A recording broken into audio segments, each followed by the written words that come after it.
کیا پاکستان میں ایک مرتبہ پھر سے پیٹرول مہنگا ہونے والا ہے؟ امریکہ کے ایران میں حالیہ حملوں کے بعد عالمی منڈی میں خام تیل کی قیمتیں مسلسل چوتھے روز بھی بڑھ رہی ہیں۔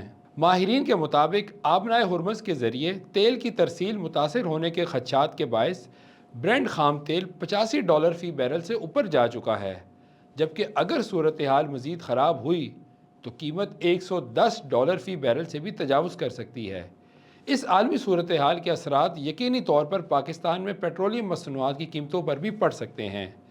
ذرائع کے مطابق آئندہ قیمتوں کے جائزے میں پیٹرول کی قیمت میں 10 سے 15 روپے فی لیٹر اور ڈیزل کی قیمت میں 20 سے 30 روپے فی لیٹر اضافے کا امکان ظاہر کیا جا رہا ہے۔